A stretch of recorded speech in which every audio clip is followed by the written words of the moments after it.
Olá, pessoal. Eu sou Karina Bolzan, palestrante mais uma vez da Semana Pedagógica Moonshot e agora também como embaixadora dessa trilha super especial que é a trilha de socioemocional.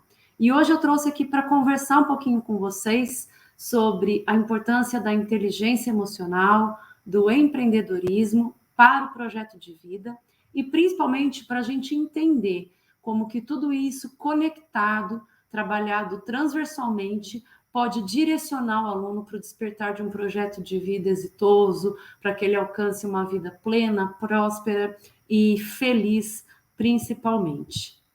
Então, trazendo aqui, então, essa abordagem do tema, vou trazer um pouquinho da nossa agenda, né, alguns tópicos que a gente vai conversar ao longo dessa palestra. Então, primeiro, entender para que mundo nós estamos preparando os nossos jovens, né, para qual mundo estamos formando.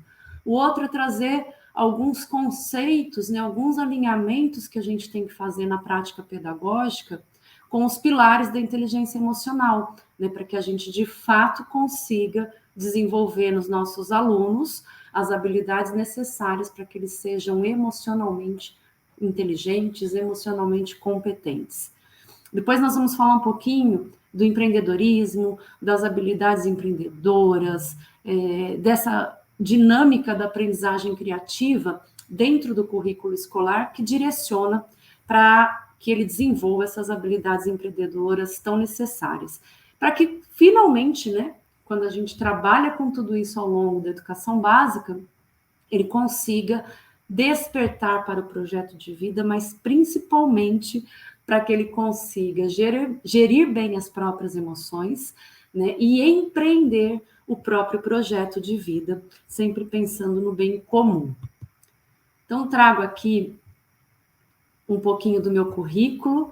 Eu sou mentora de gestão educacional estratégica, sou escritora e coautora do livro Educação Semeadora, onde eu falo justamente sobre aprendizagem criativa, sobre cidadania global, sobre como preparar o aluno para que ele seja protagonista, né, de soluções para esse mundo tão conturbado que a gente tem vivido e sobre o qual nós vamos falar logo mais.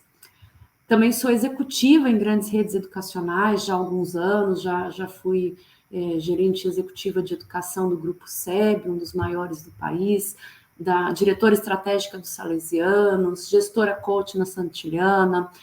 Hoje, no Grupo Sforza, eu atuo diretamente como diretora estratégica da Mr. Wiz Franchising, né?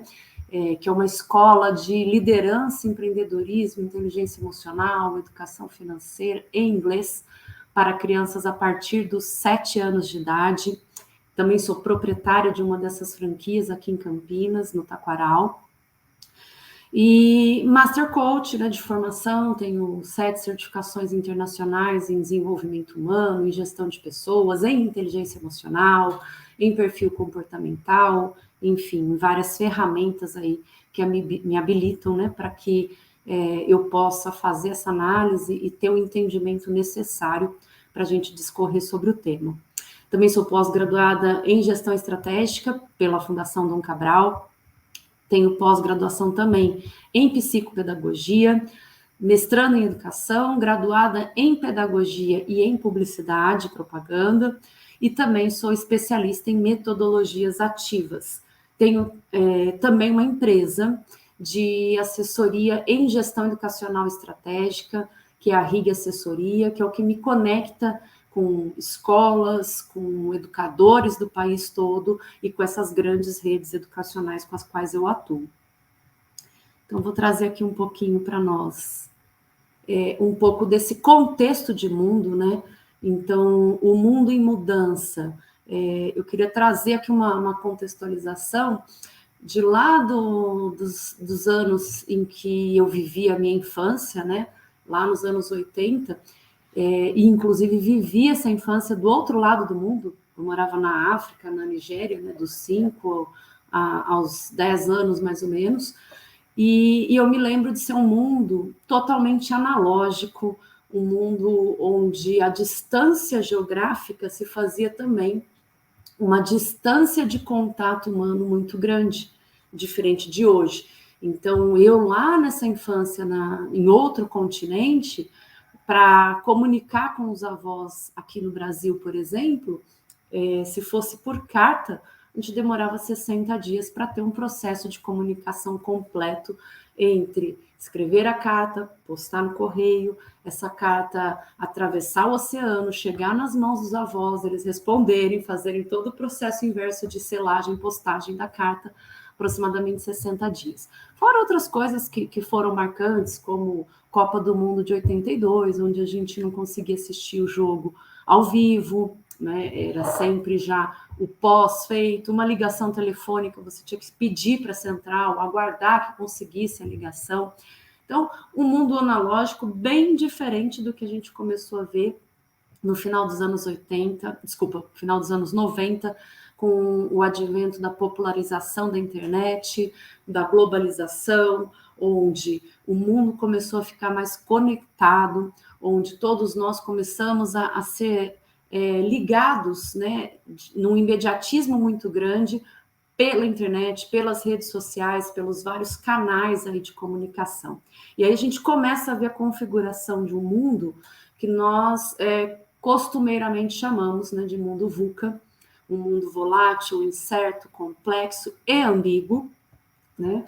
Então, justamente pela rapidez com que as coisas começaram a evoluir, a gente teve até dificuldade de compreender, né, como que é esse mundo aí tão veloz, tão ambíguo, tão volátil, principalmente, e tão complexo. Mas aí, em 2020, nós fomos atropelados por uma pandemia da Covid-19 que nos sacudiu e nos fez, de uma hora para outra, ter que reinventar a vida. Demandou de nós, portanto, e eu queria lembrar bem dessa habilidade, muita criatividade para se reinventar numa velocidade ímpar e num cenário totalmente adverso, porque quando a pandemia surge, a gente não tinha ainda a exata dimensão do que era essa doença, dos impactos que essa pandemia poderia nos causar, e nós, educadores, né, toda a sociedade sofreu, mas nós, como educadores, de um dia para o outro, reinventar a escola, reinventar o modo de dar aula, né, e de uma hora para outra fazer isso de forma remota, depois híbrida, com metade da turma em sala, depois a outra metade em casa, e aquele vai e volta, enfim, todo aquele cenário bem adverso que nós vivenciamos na pandemia, mas que reconfigura esse mundo bunny, esse mundo VUCA para o mundo bunny, né, que passa a ser, então, se ele já era complexo, se ele já era volátil, ele era incerto, ele era ambíguo, ele passa a ser, na tradução da sigla bunny, quebradiço, ansioso, não linear e incompreensível. Né? A gente lembra dessa fase aí da pandemia, principalmente, onde a gente ia dormir muitas vezes com um decreto de voltar ao presencial das aulas no dia seguinte, e quando nós amanhecíamos já tinha caído aquele decreto por algum embargo, por algum pedido de algum órgão local, um sindicato de professores ou algo do tipo, né? E aí aquilo se transformava de novo. Ou começava uma liberação para a gente começar a retomar a vida normal, recuava tudo de novo. Então, isso tudo nos mostra que a gente vive num mundo cada vez mais complicado, mais incompreensível e que se modifica numa velocidade que nós nunca vimos antes, né? E isso, quando a gente pensa no nosso papel de educadores, nos traz aí um desafio muito grande de não saber exatamente para qual mundo a gente está formando, né? E soma-se a isso, eu já coloquei aí, a gente ainda não tem um nome para o que virá, mas a gente já sabe do avanço da inteligência artificial, que também traz aí toda uma complexidade, também traz alguns desafios, né? E algumas previsões, algumas cabalísticas, outras catastróficas, outras, enfim. Mas a gente sabe que é um mundo que tem, com todo esse avanço tecnológico, avançado ainda mais na questão da inteligência artificial, que impacta, assim, de alguma forma, as relações humanas, que impacta, de alguma forma, o mundo do trabalho, impacta de alguma maneira, né, a forma como a gente vai preparar as novas gerações para esse mundo que certamente elas vão encontrar um pouquinho mais adiante. E aí, esse mundo todo em mudança, né, esse mundo bunny e que vem aí numa crescente da inteligência artificial, mas que já vinha demandando de nós desde o mundo VUCA, ele traz aí, então, né, retoma aí o conceito do bunny, da fragilidade, do mundo ansioso, do mundo não linear e incompreensível.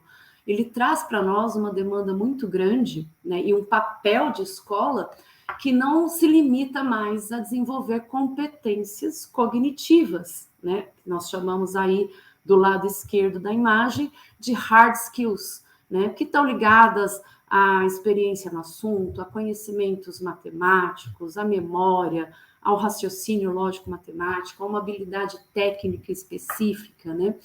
Porque entende-se que isso é treinável, e treinável de uma forma muito rápida, principalmente com a velocidade de informações. Mas, por outro lado, a gente tem uma demanda muito grande pelas soft skills, né, pelas habilidades, pelas competências de ordem socioemocional.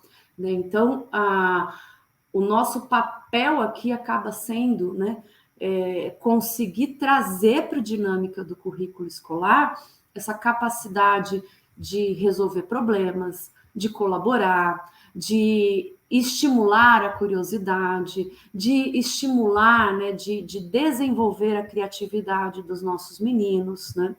E também, né, quando a gente pensa aí na inteligência emocional, de como desenvolver realmente a inteligência emocional para poder lidar com esse mundo que é, como a própria sigla diz, incompreensível.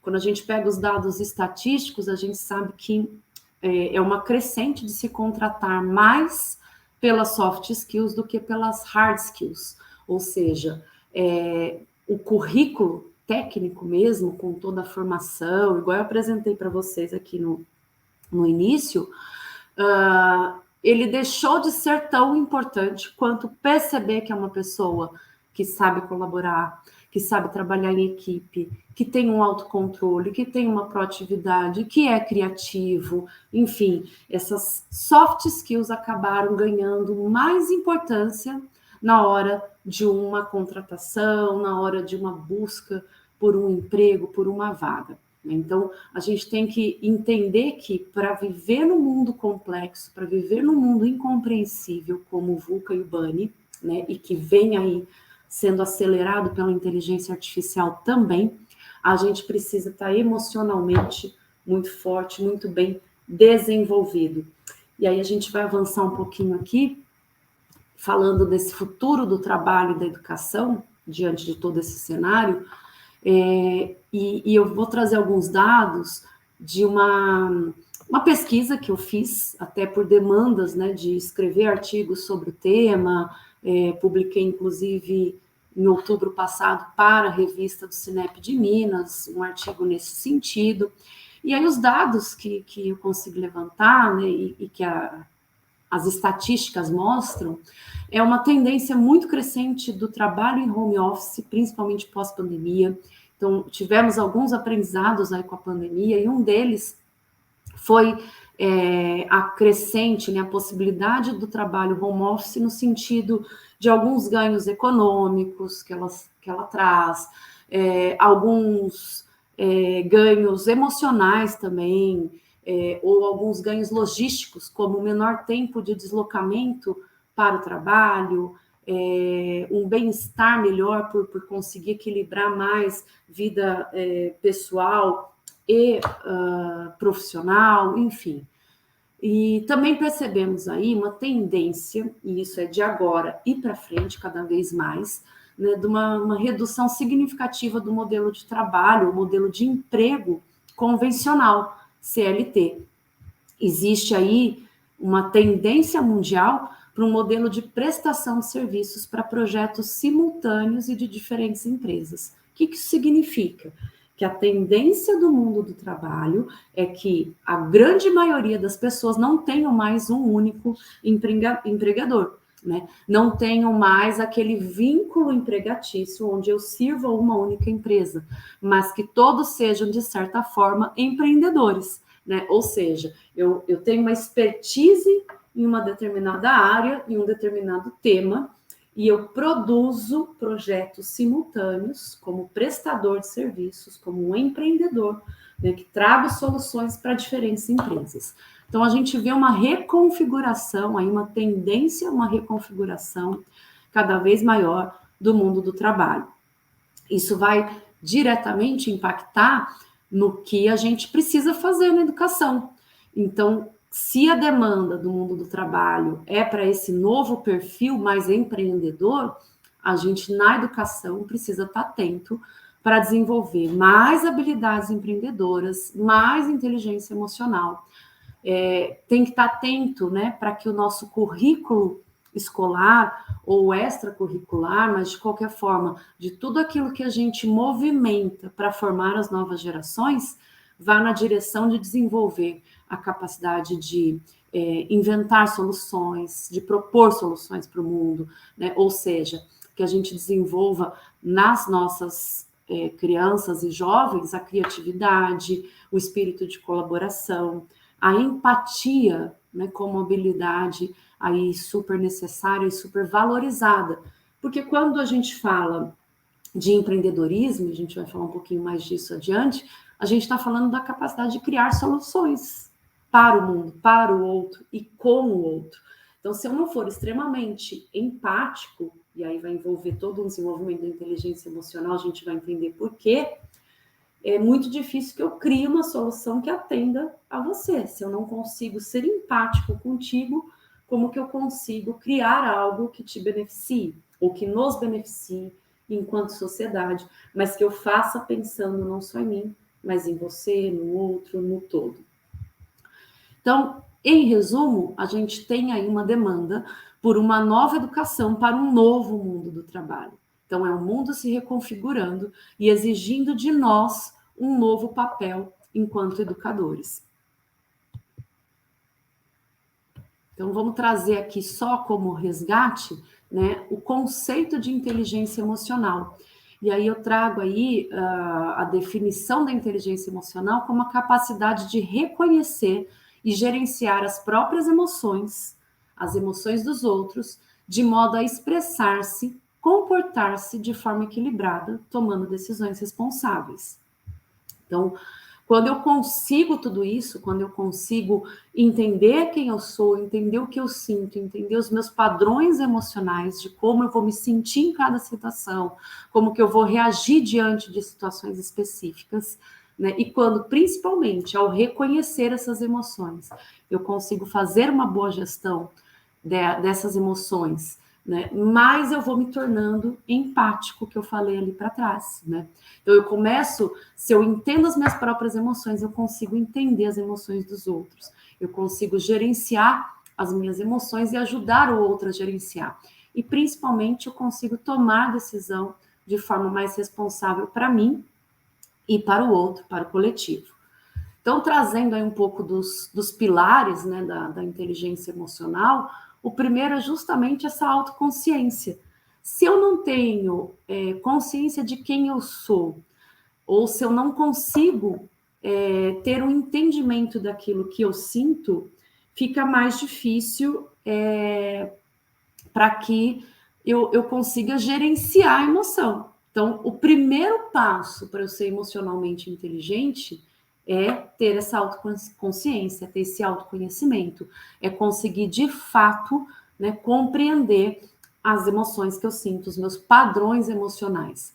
E aí eu faço um parênteses, né, principalmente para os que trabalham com crianças muito pequenas, que a gente vive culturalmente num sistema de crenças e valores onde a gente não dá nome às emoções, ou a gente culturalmente não incentiva o sentir. Ou, pelo contrário, às vezes a gente até castra o sentir. A gente vive aí algumas situações, vou trazer um exemplo muito comum, que é a criança pequena cai se machuca, a gente chega para essa criança e diz o seguinte: não foi nada, já passou. Só que não passou. E foi algo sim, o joelho dela está esfolado, está doendo, né? Então, por mais que a gente tenha a melhor da intenção de dizer não foi nada, não dá tanta importância, é nela que está doendo. E a gente tem que validar o que ela está sentindo. Ali, no caso, a gente está falando de uma dor física.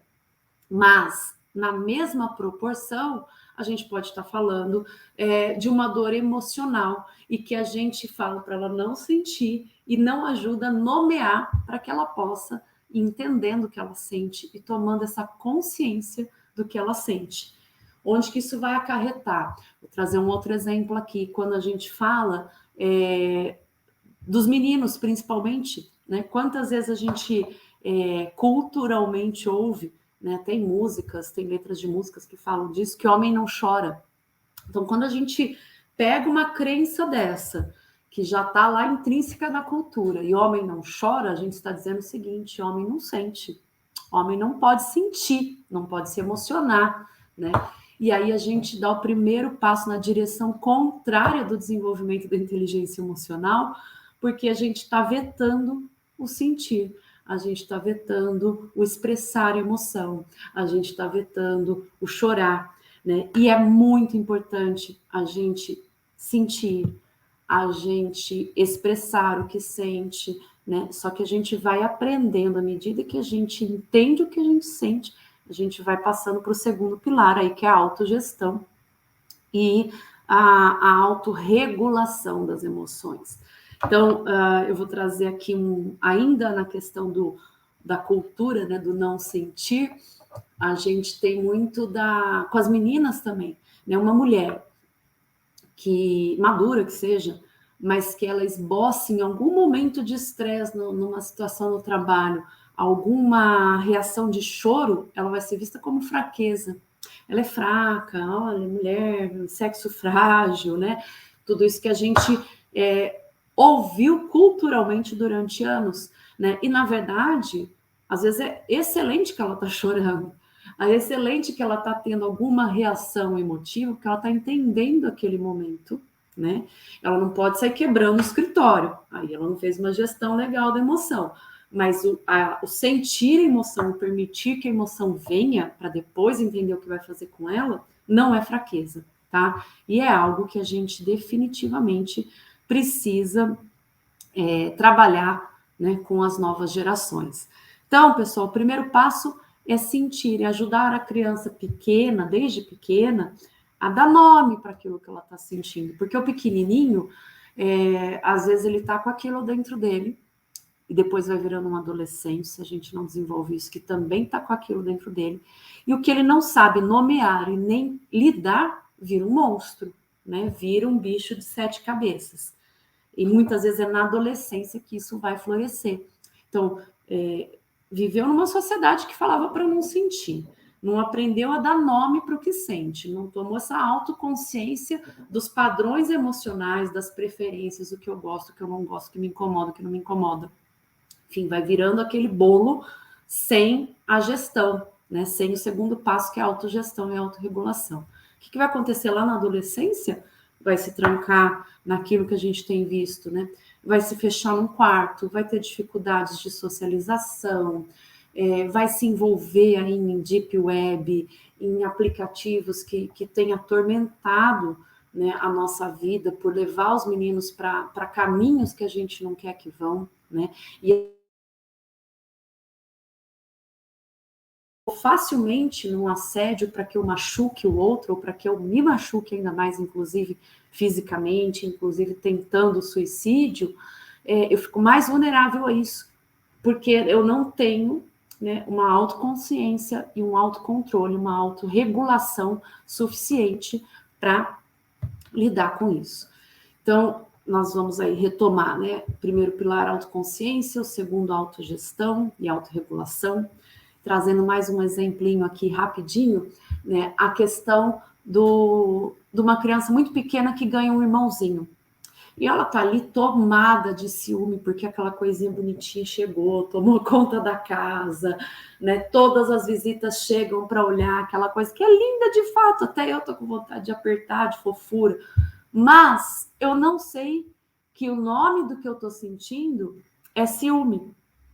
E aí, uma vez que eu não sei, e não sei como criar uma estratégia para isso, muitas vezes o que eu vou fazer, na hora que o adulto bobear, eu, criança pequena, vou lá e faço alguma forma de agressão contra o irmãozinho mais novo. Né?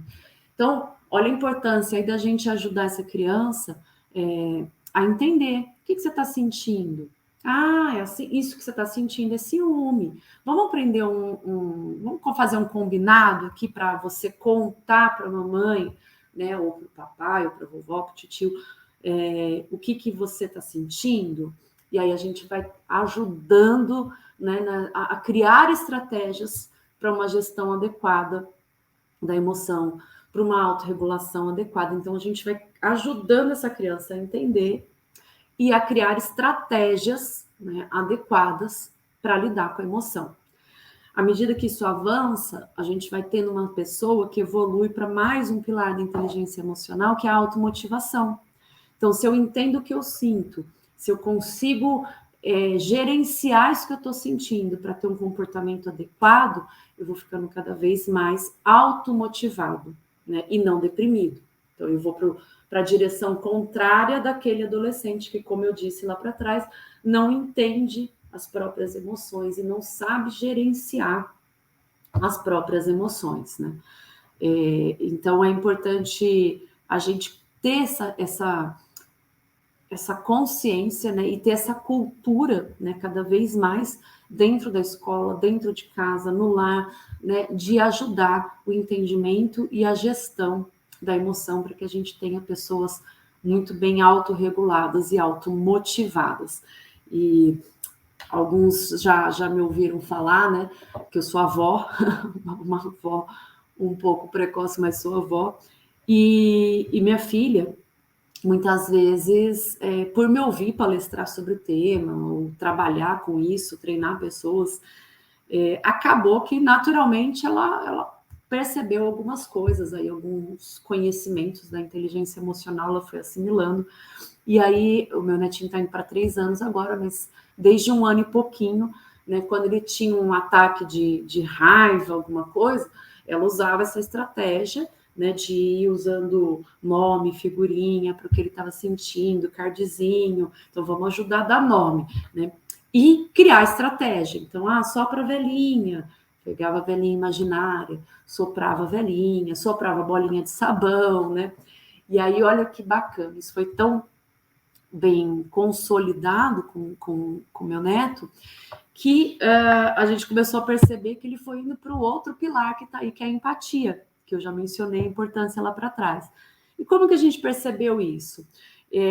Quando ele foi para a escola, que ele via algum aluno, algum amiguinho, tendo um ataque de fúria, ou na convivência com os primos, e percebia uma reação de choro, de exaltação de um deles, né, de irritação, ele tirava a velhinha do bolso e ia oferecer de apoio para o amigo, para o primo, enfim. Então, a gente comprova aí desde idades muito precoces, aí, muito novinhos, né, essa capacidade, né, de desenvolver o pilar da empatia à medida que a gente vai tomando essa autoconsciência e vai conseguindo fazer uma autorregulação, uma autogestão da emoção, né, uma automotivação. Então, de novo, quanto mais eu entendo o que eu sinto e sei lidar com o que eu sinto, mais empático eu me torno, mais eu consigo perceber o que você sente e te apoiar, inclusive, para que você lide bem também com as suas emoções. Isso vai numa crescente evoluindo para habilidades sociais avançadas, né? Então, quanto mais empático eu me torno, mais eu consigo ser tolerante, mais eu consigo ser solidário, mais eu consigo ser colaborativo, e aí por diante. Então, eu vou desenvolvendo outras habilidades sociais, né, a partir desse avanço nos pilares da inteligência emocional. E, finalmente, eu me torno capaz de tomar decisões responsáveis para mim e para o outro, né? Então, se eu lido bem com as emoções, eu não vou me automutilar, eu não vou agredir o outro, eu não vou fazer uma ameaça contra o meu professor, contra a minha escola, né? Eu vou tomar decisões que são responsáveis com o todo e comigo mesmo também. Então, numa escala menor, eu não vou me envolver com drogas, eu sei lidar com isso, eu sei me manter motivado, me manter autorregulado, né? Então, eu decido responsavelmente para mim e para o outro, e para a minha convivência com o outro, né? A gente tem exemplos aí ao longo da história de genialidade, né, no que tange ao cognitivo, mas baixa inteligência emocional, né, e que levou, às vezes, a tomada de decisões responsáveis. Então, a tomada da decisão responsável é algo que é o ápice aí da inteligência emocional e talvez o que a gente tem de mais relevante para viver numa sociedade mais justa e mais equilibrada. Muito bem. Então, uma vez que entendemos toda a dinâmica da inteligência emocional, a gente não pode deixar de falar no cenário que a gente vem trazendo das habilidades empreendedoras. E aí eu destaco aqui algumas que são importantes para que a gente tenha esse espírito empreendedor aflorado. Primeiro é a criatividade, né? É a capacidade aí, dentro do eixo criatividade, de inovação, de às vezes fazer uma mesma coisa, mas por um caminho diferente, ou de trazer uma ressignificação de algo que já existe, né? De pensar soluções para um problema social, enfim, a criatividade aí trazendo, né, o potencial de criar soluções para o mundo, para esse mundo tão complexo que a gente vive. O outro eixo das habilidades empreendedoras vem na linha da educação financeira. Então, para que eu empreenda bem, né, eu tenho que, além de pensar nas soluções que eu posso criar, né, que eu posso inovar, que eu posso trazer com originalidade, com criatividade, a capacidade de planejamento, a capacidade de gestão do orçamento, as noções básicas, né, de investimento, enfim. Então, a gente vai ter aí uma gama de outras demandas aí, já que a gente vive num mundo regido aí, né, pelo capitalismo, a gente precisa entender, né, como que eu conecto todo um planejamento e uma gestão financeira versus aquilo que eu quero desenvolver. Trouxe a inteligência emocional de novo aí como uma das habilidades empreendedoras, porque imagina o seguinte, eu quero empreender, eu tenho até conhecimento sobre investimento, mas eu não tenho autocontrole. E aí eu vou fazer coisas ousadamente sem o pé no chão, sem um planejamento adequado, sem ponderações, né? Então, essa autogestão, esse autocontrole é importante. A empatia volta a ser importante lá da inteligência emocional, porque como que eu vou criar solução para um problema social se eu não consigo ser empático, né? Então, só vou ter uma boa solução empreendedora se eu for empático e entender para quem que aquilo vai servir, né? E de que forma que eu posso servir com excelência, da melhor forma possível, enfim. E vou precisar estar muito motivado também, então, de novo, lá dentro da inteligência emocional, né? Porque empreender vai demandar, né, toda uma motivação, um espírito de realização, enfim, várias outras habilidades que vêm da ordem aí da inteligência emocional. E a comunicação assertiva, porque para que eu possa levar a minha ideia adiante, para que eu possa levar essa solução empreendedora que eu tenho para que as outras pessoas também acreditem nela, eu preciso ter uma comunicação assertiva, que traga aí clareza, que traga coerência, que traga coesão, que seja não violenta, né? Então, vai reunir aí nas habilidades empreendedoras uma série de quesitos, né, de habilidades de outras ordens, para que eu seja, de fato, um bom empreendedor, né, e que atue fundamentado num bom desenvolvimento de inteligência emocional. Então, eu trago aqui para vocês um modelo de como a gente fazer isso tudo, né? O modelo de ninhos criativos, que eu falo dele lá no livro da Educação Semeadora, no meu capítulo de aprendizagem criativa. E eu separei isso um pouquinho em um trabalho que metodologicamente a gente passa por ninhos, né? Então, o primeiro ninho temático e de linguagens, onde eu vou trazer toda uma base de fundamentação teórica, de pensamento crítico e científico, né? Nesse mundo complexo, eu preciso selecionar informações, eu preciso checar fontes, por mais que eu tenha, né, os recursos aí da inteligência artificial que a gente mencionou lá para trás, de ChatGPT, de outros mais, né, eu preciso desenvolver também, né, habilidades de pensar criticamente, de pensar cientificamente, de entender a fundamentação daquele tema, né? E repertoriar. Por isso que a linguagem vem aí como um ninho conexo com o ninho temático, né? Então, o que a gente tem produzido culturalmente sobre esse tema que eu estou explorando, o que a humanidade já produziu de ciência sobre isso, de onde que é o meu ponto de partida para que eu possa trazer inovação. E, por fim, a gente avança para um ninho sociedade e mundo, onde vem aí toda uma gama das habilidades socioemocionais, de entender quais os problemas que o mundo enfrenta com aquele tema, por exemplo, a água, de problematizar de fato, né? Então, numa escala macro, de um modo geral, mas também trazendo um recorte micro aqui no meu entorno, né? Quais os problemas que eu tenho ligados a esse tema, para que eu possa finalmente avançar para o ninho hands-on, mão na massa, onde eu vou propor as soluções para esse problema levantado. Então, ali é o momento de fomentar ideias, de propor soluções, de prototipar soluções, né? De esboçar realmente como que a gente vai desenvolver essas ideias. E aí, finalmente, e o principal quando a gente fala de empreendedorismo, que é o ninho share. Como é que eu vendo essa ideia? Como é que eu vou compartilhar? Como é que eu vou escalonar, né, isso que foi uma solução, às vezes, genial, simples e genial, a gente vê os meninos produzindo isso, né, mas como é que eu faço com que isso pegue?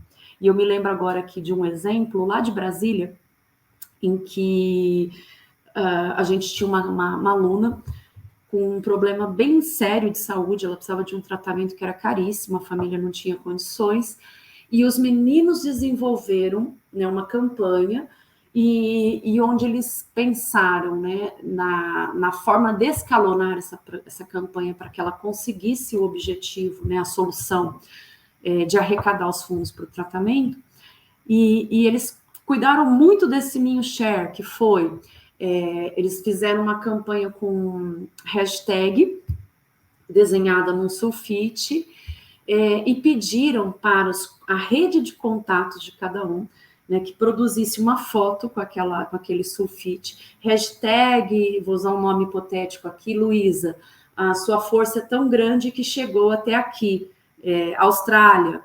E aí as pessoas faziam aquilo e iam compartilhando por WhatsApp, por redes sociais, né? Dali um pouco tinha uma que morava em Londres. Ah, Luísa, às vezes nem conhecia a Luísa, mas entrou na campanha. A sua força é tão grande que chegou até aqui. E aquilo viralizou, né? E eles conseguiram o objetivo de escalonar e de arrecadar fundos lá para a vaquinha que estavam fazendo para ajudar a garota. E isso tudo, gente, né, quando a gente conecta, quando a gente vai trazendo como intencionalidade pedagógica principal, que os nossos alunos saiam prontos para empreender o próprio projeto de vida, né, para que eles sejam adultos felizes, realizados, né, e a gente tem essa clareza que para alcançar essa intencionalidade pedagógica maior, a minha estratégia é trabalhar transversalmente e junto o tempo todo as habilidades empreendedoras, né, e a inteligência emocional. Acaba acontecendo, né, que quando a gente traz a aprendizagem criativa, traz o empreendedorismo, traz a inteligência emocional para dentro do currículo, trabalhando isso de forma conecta, eles despertam para projetos de vida. Então eu fecho a palestra aqui contando rapidamente um caso aí que eu chamei de Era uma Vez uma Engenheira Ambiental. Foi numa cidade lá no interior de Minas, uma menina de 14 para 15 anos, e onde eles estavam trabalhando com os ninhos criativos, que eu falei lá para trás, e o tema dela era justamente o desmatamento local que a cidade estava enfrentando. Então, ela começa a pesquisar aquilo, começa a buscar formas, né, de resolver, e traz uma proposta de uma solução que era um plano de reflorestamento para o município. Foi buscar ajuda na Câmara Municipal, foi buscar ajuda de empresários locais. Moral da história, ela fez um plano de ação em que a adoção de árvores para o reflorestamento e a ação de plantio tinha ali já um esboço para mais de 20 anos. Ia crescer, ia ultrapassar o município, ia ultrapassar ao longo desses 20 anos o Estado, ia tomar uma proporção nacional. Quando ela faz isso, né, que era um simples projeto com um tema, ela se descobre encantada por esse tema, encantada por esse projeto, e toma a decisão de se tornar uma engenheira ambiental, que ia montar uma empresa, né, focada nessa ação de reflorestamento para executar o projeto hipotético que, a princípio, ela tinha para 20 anos, né, de execução. Então, nasce daí um projeto de vida brilhante, né? Nasce daí uma engenheira ambiental aos 14, 15 anos, através de um trabalho de empreendedorismo, de inteligência emocional dentro da escola. Então, com isso, eu deixo aqui a minha mensagem, né, de que a gente caminhe na direção de formar, né, adultos preparados para empreender o próprio projeto de vida, emocionalmente fortes, emocionalmente saudáveis e com muitas habilidades empreendedoras, com muitas energias de realização. Deixo aí os meus contatos, né, das minhas redes sociais de Instagram e um contato telefônico também. E agradeço a cada um de vocês que me assistiu e principalmente a Moonshot Educação por me convidar mais uma vez para ser palestrante na Semana Pedagógica e, com muita honra, ser, além de palestrante, embaixadora dessa trilha socioemocional pela qual eu tenho tanto carinho, na qual eu tenho certeza de ser muito relevante, de trazer a trilha como um todo aí nas 16 palestras, muitas contribuições para a nossa prática em sala de aula e nas nossas escolas. Deixo aqui um abraço e o meu muito obrigada.